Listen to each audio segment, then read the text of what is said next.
इंसानियत की राह पर तुम्हें चलना होगा, ठोकर खाकर तुम्हें संभलना होगा। मैं से नहीं बढ़ती लोगों की सोच, जमाने का ताना बाना तुम्हें बदलना होगा। नमस्कार, आदाब, सत श्री अकाल। उम्मीद है कि आप सब ठीक होंगे। मैं मारूफ कुरैशी आप सभी का हमारे शो नजरिए में इस्तकबाल करता हूँ।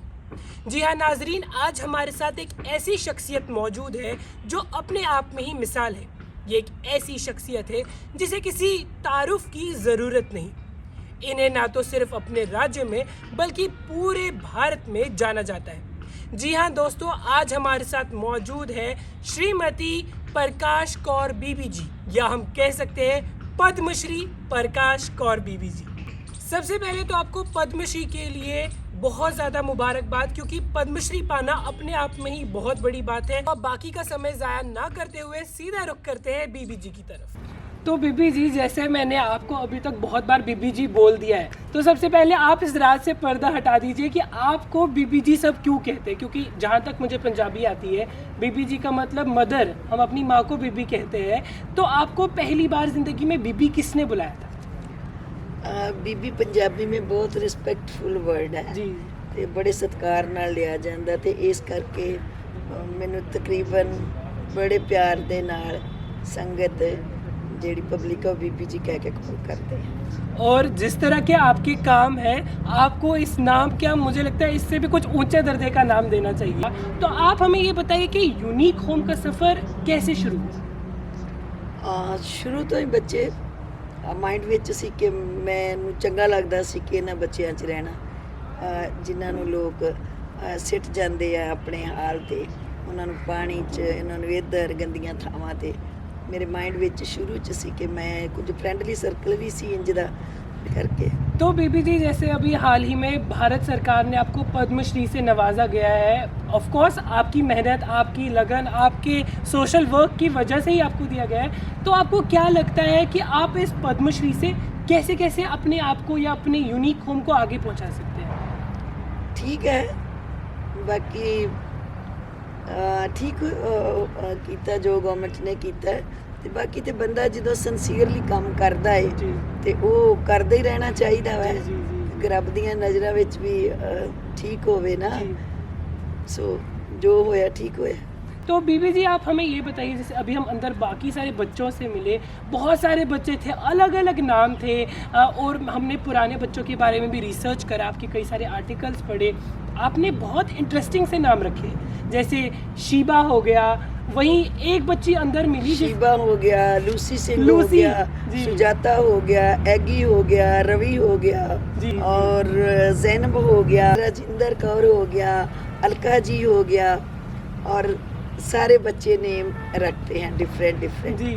तो बीबी जी, आप हमें ये बताइए कि सभी नाम तो मेरे को समझ आ गए, लेकिन ये जैनब का नाम थोड़ा डिफरेंट सा है, ये कैसे समझ में आया? ये बच्चे गए सी फतेहपुर सीकरी सैर करन जी। ਉੱਥੇ ਕੋ ਉਹਨਾਂ ਨੇ ਗ੍ਰੇਵ ਦੇਖੀ, ਉਹਦੇ ਉੱਪਰ ਲਿਖਿਆ ਹੋਇਆ ਸੀ ਕਿ ਇਹ ਬੀਬੀ ਜ਼ੈਨਬ ਹੈ। ਇਹਨੇ बहुत मेडिटेशन की थी ते इन्हें अपनी इच्छा नाल अपने स्वासा को त्यागा। ते बच्चों ने ये प्रॉमिस किया कि जब हमारे घर कोई अब न्यू बेबी आएगी उनका नाम हम यही रखेंगे, बीबी ज़ैनब। तो रियली नेक्स्ट डे बच्चा आ गया जो वो ब्लू आइज है, तो उसका नाम बीबी ज़ैनब रखा, और रियली वो बहुत मेडिटेशन करती है। तो इन्हीं बच्चों से सवाल दूसरा ये होगा कि बच्चे तो बहुत पहले से यहाँ पे आए, जैसे बीबी जी ने अभी तक करीबन 80 से ज़्यादा बच्चों का यहाँ पे पालन पोषण कर रखा है, आधों की शादी की है, बहुत सारे बच्चे फॉरेन तक पढ़ रखे हैं। तो मेरा सवाल आपसे ये है कि यहाँ पे बहुत सारे बच्चे ऐसे भी आएंगे जो बहुत वर्स्ट कंडीशन में आपके पास पहुँचे होंगे। बेसिकली जो बच्चे बेबी क्रैडल में आते हैं जी, वो तो बहुत वर्स्ट कंडीशन में ही होते हैं। वो तो आधे मदर ने अपने पेट में ही मेडिसिन दे दे के उसकी किलिंग के लिए पूरा उसने टिल लगाया होता है। तो भगवान की इच्छा होती है तो बच्चे फिर बच जाते हैं। जब मेरे पास आते हैं तो यू कैन जस्ट इमेजिन कि 3-4 महीने वो हॉस्पिटल, द्वाबा हॉस्पिटल में एडमिट रहते हैं। तो बीबी जी आपको याद होगा कि कोई ऐसा बहुत वर्स्ट केस आया होगा जो अभी भी आपके दिल में समा गया है, कि वो अभी भी अगर आप उस बारे में सोचोगे तो अभी भी ना दिल, वो बोलते हैं ना, खोल जाता है कि ऐसा कैसे इंसान कर सकता वो है। मुझे ਮੈਨੂੰ ਉਹ ਇਨਸੀਡੈਂਟ ਕਦੀ ਨਹੀਂ ਭੁੱਲ ਸਕਦਾ ਜੀ ਕਿ ਤਕਰੀਬਨ ਰਾਤ ਨੂੰ ਅੱਧੀ ਰਾਤ ਸੀ, ਮਿਡਨਾਈਟ ਸੀ, ਤੇ ਇੱਕ ਆਦਮੀ ਆਉਂਦਾ ਹੈ ਤੇ ਡੋਰ ਨੂੰ ਨੌਕ ਕਰਦਾ ਹੈ ਠੀਕ ਤੇ ਤਕਰੀਬਨ 1:30 ਤੋਂ 2 ਵਜੇ ਦਾ ਰਾਤ ਦਾ ਟਾਈਮ ਸੀ, ਨਾਈਟ ਦਾ। ਤੇ ਉਹ ਮੈਨੂੰ ਆਂਦਾ ਬੀਬੀ ਜੀ ਦੌੜ ਕੇ ਆਓ ਜਲਦੀ, ਇੱਕ ਬੱਚਾ ਕੁੱਤਾ ਲੈ ਕੇ ਜਾ ਰਿਹਾ ਗਾਰਬੇਜ ਚੋਂ ਉਠਾ ਕੇ, ਕੋਈ ਟੀ ਪੁਆਇੰਟ ਤੇ ਸੀ ਉਹ ਗਾਰਬੇਜ ਜਿੱਥੇ ਮੈਂ ਮਾਡਲ ਹਾਊਸ ਰਹਿੰਦੀ ਸੀ ਜਦੋਂ। ਤੇ ਜਦੋਂ ਮੈਂ ਇਸ ਤਰ੍ਹਾਂ ਹੀ ਰਾਤ ਉਹਦੇ ਨਾਲ ਦੌੜੀ, ਮੈਂ ਕਿਸੇ ਨੂੰ ਨਹੀਂ ਨਾਲ ਲਿਆ, ਮੈਂ ਉੱਥੇ ਬੱਚਾ ਅਸੀਂ ਉਹ ਫਿਰ ਉਹ ਬੱਚਾ ਵਾਕਈ ਕੁੱਤੇ ਦੇ ਮੂੰਹ 'ਚ ਉਠਾਇਆ ਤੇ ਪਿੱਛੇ ਉਹਨੇ ਨੋਚਿਆ ਹੋਇਆ ਸੀ, ਉਹਨੂੰ ਇੱਕ ਹੱਥ ਵੀ ਉਹਦਾ ਨੋਚਿਆ ਹੋਇਆ ਸੀ ਕੁੱਤੇ ਨੇ। ਫਿਰ ਉਹ ਜਲਦੀ ਨਾਲ ਹਸਪੀਟਲ ਲੈ ਗਏ, ਨੀਅਰ ਅਬਾਊਟ 3 ਮਹੀਨੇ ਬੱਚਾ ਹਸਪੀਟਲ ਰਿਹਾ। ਫਿਰ ਉਹ ਬੱਚੀ ਬੜੇ ਪਿਆਰ ਸਤਿਕਾਰ ਨਾਲ ਉਹ ਵੱਡੀ ਹੋਈ। ਫਿਰ Jesus Saint Mary convent Waverley Mussoorie ਪੜ੍ਹੀ 1 to 10। ਫਿਰ ਉਹ ਕਹਿਣ ਲੱਗੀ ਕੈਨੇਡਾ ਮੈਂ ਬਾਅਦ ਚ ਪੜ੍ਹਨਾ, ਮੈਂ ਇੰਗਲੈਂਡ ਪੜ੍ਹਨਾ ਚਾਹੁੰਦੀ ਹਾਂ। ਫਿਰ ਲੀਡ ਬੈਕਰ ਯੂਨੀਵਰਸਿਟੀ ਪੜ੍ਹੀ ਜੀ। ਇੰਗਲੈਂਡ, ਜੀ। ਤੇ ਅੱਜ ਕੱਲ੍ਹ ਉਹ ਕੈਨੇਡਾ पढ़ रही है जी। वाह, बच्ची। बहुत बहुत ज्यादा शिबा inspiring। सिंह ਉਹਦਾ ਨਾਂ ਹੈ ਬੱਚੀ ਦਾ। तो जैसे उन्होंने वहाँ पे पढ़ाई की और अभी भी हम बाकी बच्चों से मिले तो सभी अच्छे अच्छे स्कूल्स में जाते हाँ, हैं। जब अभी भी पढ़ रहे हैं बच्चे बड़े बड़े इतने जलंधर च MGN अर्बन स्टेट, MGN जी। आदर्श नगर एंड गुरुकुल और स्वामी सनदास, जी और बच्चियां मेरियां सेंट जोसेफ तो 10-11 बेटियां पढ़ियां जी जी जी। इन्हां स्कूलों च, चंगे स्कूलों च पढ़ियां जी। तो बीवी जी आप ये बताइए कि इन सब का खर्चा कैसे मैनेज होता है, क्योंकि हम अगर नॉर्मल मिडिल क्लास लोगों की बात करें, हम घर में 2 बच्चे होते हैं, वो भी घर वालों पे भारी हो जाते हैं, यार इसको ट्यूशन भेजना है, इसको स्कूल भेजना है। आपके पास तो 80-80 बच्चे हैं, तो इनको कैसे ये संभाल सारा पाते हैं? खर्चा पब्लिक डोनेशन से चलता है, जी वो संगत से चलता है। ਬੱਚੇ ਜਦੋਂ ਤੁਸੀਂ ਬੜੇ ਸੁਹਿਰਦ ਹਿਰਦੇ ਨਾਲ ਕੰਮ ਕਰਦੇ ਹੋ, जी ਸਿੰਸੀਅਰਲੀ ਵਰਕ ਕਰਦੇ ਹੋ, ਰੱਬ ਤੁਹਾਡੀ ਬਾਂਹ ਫੜਦਾ ਹੈ। मैं सभी अपने व्यूअर्स को ये बता दूं कि इनके यानी यूनिक होम के हॉलीडेज ना कि सिर्फ पंजाब में बल्कि पूरे इंडिया में मशहूर है, क्योंकि ये एक लौता ऐसा ऑर्फनेज है जो अपने हॉलीडेज यानी वेकेशन बहुत ही ज़्यादा लार्ज तरीके से मनाया जाता है। तो उसके बारे में आप कुछ बताएंगे? ਉਹ ਬੱਚੇ ਹਰ ਸਾਲ, रियली स्पीकिंग, हर साल बच्चे एवरी ईयर, जी। एक साल मसूरी, एक साल शिमला, हाँ। एक साल डलहौजी में जाते हैं, और सब तो ज़्यादा लाइक डलहौजी को करते हैं। डलहौजी में तो ऐसे रहते हैं जैसे वो हमारा घर है, तो बच्चे जाते हैं, खूब इंजॉय करते हैं। हाँ जी। नहीं, बहुत ज़्यादा अच्छा लगता है, क्योंकि दर्शकों को ये बताइए कि अगर फॉर एग्जांपल इनमें से कोई अडॉप्ट करना चाहता हो इन बच्चियों को, तो वो कैसे कर सकता है? हमारा जो सिस्टम है पूरा, गवर्नमेंट इंडिया के जो रूल्स एंड रेगुलेशंस ने जी अंडर कारा एजेंसी, हम वो पूरा फॉलो करते हैं। जी पूरा इंडियन गवर्नमेंट के जो पूरे वो लॉज जी। हैं उसके अकॉर्डिंग चलता है जी। और बीबी जी आप हमें ये बताइए, जैसे यूनिक होम का सफ़र हो गया या आपका खुद का सफ़र हो गया या पद्मश्री तक पहुंचने के सफ़र में बहुत सारे चैलेंजेस आए होंगे, बहुत सारे लोगों ने आपको पीछे रोकने की कोशिश की होगी कि अभी तो आप छोटी हो, क्योंकि मैं आप सभी को बता दूं इन्होंने 22-23 साल की उम्र से ये काम स्टार्ट कर दिया। तो इस उम्र में अगर हम लोग अपनी तरफ देखें, हम लोग को मोबाइल टेलीविज़न से फुर्सत नहीं, लेकिन इस उम्र में इन्होंने अपनी ज़िंदगी के साथ साथ लोगों की ज़िंदगी बढ़ाने का सोचा। तो लोगों ने आपको क्या क्या चैलेंज हुआ है? चुनौती तो आउंदी है लाइफ च, बड़ियां आईयां, बहुत आईयां चुनौतियां, बड़ियां प्रॉब्लम्स आईयां, बट प्रॉब्लम्स ਨੂੰ ਵੀ ਬੜੀ ਸਹਿਜਤਾ ਨਾਲ, ਬੜੇ ਰਿਸਪੈਕਟਫੁਲੀ, ਬੜੇ ਸਹਿਜ ਨਾਲ ਉਹਨਾਂ ਨੂੰ ਪਰਮਾਤਮਾ ਨੇ ਹੈਲਪ ਕੀਤੀ ਤੇ ਸੋਲਵ ਹੋਈਆਂ। जी ਤੇ ਪ੍ਰੋਬਲਮ ਨੂੰ ਸਹਿਜ ਨਾਲ ਸੋਲਵ ਕਰਨਾ ਹੀ ਤੇ ਜ਼ਿੰਦਗੀ ਹੈ। ट्रू, ਇਹੋ ਹੀ ਤੇ ਰੀਅਲ ਜ਼ਿੰਦਗੀ ਹੈ।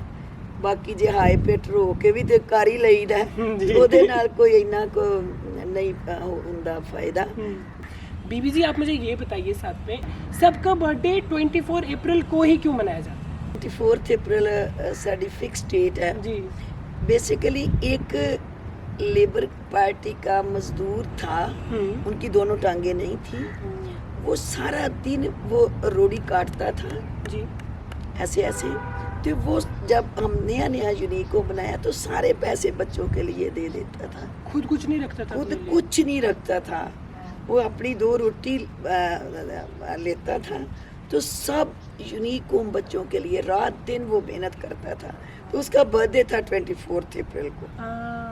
तो हमने बच्चों ने जो ठान लिया ठीक कि बाबा के बर्थडे पर हम अपना बर्थडे सेलिब्रेशन किया जाएगा, इसलिए वो हम 24 अप्रैल उसके नाम के करते हैं। मैं ये बताइए, अब थोड़े से टेंस सवालों की तरफ जाते हैं। जैसे यहाँ पे बहुत सारे बच्चे हैं, बच्चे जब छोटे हैं तब तो उनको पता नहीं उनके माता पिता कौन है, वो आपको ही अपने माता पिता मानते हैं और आप ही उनके माता पिता हैं। अगर देखा जाए, लॉजिकली देखा जाए तो यही उनके माता पिता है। लेकिन एक स्टेज ऐसा भी आता है जब बच्चे असली में अपने माता पिता ढूंढने लगते हैं। फॉर एग्जाम्पल पीटीएम हो गई या कहीं किसी दोस्त से मिलाना हो। वो तब होता है जब उनका कहीं कोई माइंड में कोई खालीपन होता है। यहाँ पे तो बिल्कुल फैमिली जैसा एटमॉस्फेयर है, बिल्कुल। तो वो बच्चों के माइंड में कभी आया ही नहीं है। वो तो पहले ही कहते हैं मामा आज इतने बजे आ रहे हो ना, मामा आज इतने बजे हम तुम्हारे साथ जा रहे हैं, आज पेरेंट्स डे है। उनके माइंड में जे कभी आने नहीं दिया कि तुम यतीम हो, तुम ऑर्फन हो, बिल्कुल नहीं आने दिया कभी।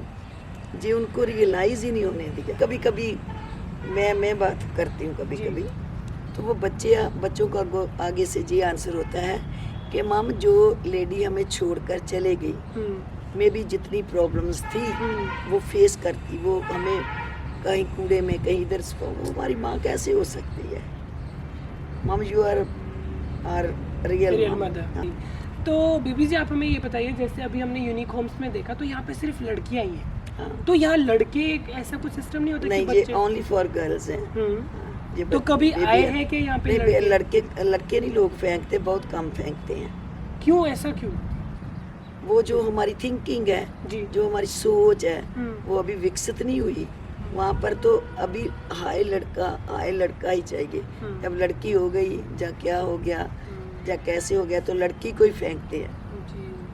नहीं, ये तो आपने बिल्कुल सही बात कही कि हम कहने को कितने भी मॉडर्न हो जाए, कितने भी कहते हैं हम 21st सेंचुरी में रह रहे हैं, लेकिन दिमाग से हम लोग वही वो पत्थर घिस के आग जलाने वाले हैं। तो बीबी जी आप हमें ये बताइए ऐसा कि यूनिक होम को आप आगे कैसे और फैला सकते हैं? फॉर एग्जांपल अभी यूनिक होम सिर्फ जालंधर में है, लेकिन जिस तरीके से आप काम कर रहे हैं, मेरा और मुझे लग रहा है सारे व्यूवर्स का यही मानना होगा कि ऐसा यूनिक होम पूरे इंडिया में हो। तो आप कुछ सोच रहे हैं इस बारे में कि इंडिया में भी पूरी? नहीं, मैं तो इसके बारे में आपके उल्ट सोचती हूँ भी भगवान हमें सद बुद्धि दे, हमें विवेक बुद्ध दे, हमें चंगी मत दे, गुड थिंकिंग दे कि हम अपने बच्चे बॉर्न करें, उनकी लुक आफ्टर हम आप करें, उनकी देखभाल, उनको देखें, उनका पालन पोषण हम खुद आप करें। क्योंकि भगवान ने हमें बच्चा दिया है, वह बच्चा गॉड गिफ्ट होता है। भगवान ने गॉड गिफ्ट दिया, हमारी मॉरल और सारी ड्यूटीज बनती है हम उनको देखें, हमें ऐसा बने। अगर कोई प्रॉब्लम है, कोई मैरिज टूट गई है, कोई ज़्यादा बच्चियाँ हो गई हैं, कोई ऐसी प्रॉब्लम होए तो हमें किसने राइट दिया कि बच्चों को मार कर फेंक दो? Kanhaiya ji charitable trust unique home आपकी सेवा में हाजिर है। हमें एक कॉल कर दीजिए, बच्ची को मारो मत। 9872120664 9872120664 9871 एक कॉल कर दो प्लीज, बच्चा ना मारो। तो दर्शकों को आपने जैसे सुना होगा, अभी बीबी जी ने कहा कि इनका ये मैसेज है कि चाहे लड़का हो या लड़की, कोई भी डिजर्व नहीं करता कचड़े के ठेले में पाना। वहीं उसके साथ मैं उन सब लोगों को ये बता दूं जो अभी भी ये सोच रखते हैं कि लड़कियां कुछ नहीं कर सकती। अगर आपको लगता है लड़कियां कुछ नहीं कर सकती, आपके पास सबसे अच्छी मूर्त, सबसे अच्छी तस्वीर है कि लड़की, एक बेटी, एक माँ, एक बहन क्या कर सकती है। जाते जाते दर्शकों में आपको फिर से ये बात बता दूं कि आप लोग को जिंदगी में अगर कुछ नहीं करो ना, एक बार यूनिक होम आकर आपको यहाँ की चीज, यहाँ की लाइफ एक्सपीरियंस 24 अप्रैल ਦਾ ਮੈਸੇਜ ਕਨਵੇ ਕਰ ਦੋ ਨਾ ਕਿ 427 ਹਮੇ ਸਾਰੀ ਸੰਗਤ ਨੂੰ ਬੇਨਤੀ ਕਰਨਾ ਚਾਹੁੰਦੀ ਆ ਕਿ ਜਦੋਂ ਜਲੰਧਰ ਆਏ ਨਕੋਦਰ ਰੋਡ ਤੇ 427 ਟਾਈਮ ਹੁੰਦਾ ਜੀ, ਤੇ ਉਹ ਦਿਨ ਬੱਚਿਆਂ ਦਾ ਜੁਆਇੰਟਲੀ ਬਰਥਡੇ ਸੈਲੀਬ੍ਰੇਟ ਹੁੰਦਾ। 100 kg ਦਾ ਕੇਕ ਬੱਚੇ ਕੱਟਦੇ ਆ, ਬੱਚੇ ਸਾਰਾ ਪ੍ਰੋਗਰਾਮ ਆਪਣਾ ਆਪ ਦਿੰਦੇ ਆ। ਤੇ ਸਾਰੀ ਸੰਗਤ ਨੂੰ ਮੈਂ ਬੇਨਤੀ ਕਰਦੀ ਆ ਕਿ ਉਹ ਦਿਨ ਜ਼ਰੂਰ ਦਰਸ਼ਨ ਦੇਣਾ, ਬੱਚਿਆਂ ਨੂੰ ਬਲੈਸ करना। So thank you very much. तो बीबी जी अंत में जाते जाते आपके लिए और पूरे व्यूवर्स के लिए मैं बस इतना कहूँगा कि इस यूनिक होम और बीबी जी से मिलने के बाद मुझे ऐसा लग रहा है कि थोड़ा है, थोड़े की ज़रूरत है, थोड़ा है, थोड़े की ज़रूरत है, लेकिन ज़िंदगी यहाँ बड़ी खूबसूरत है। तो एक बार फिर से थैंक यू सो मच। और इसी तरीके से व्यूवर्स, आप सब हमारा जो शो है नज़रिया वो देखते रहिए और ऐसे ही हमारे साथ बने रहिए और देखते रहिए चित्कारा न्यूज़।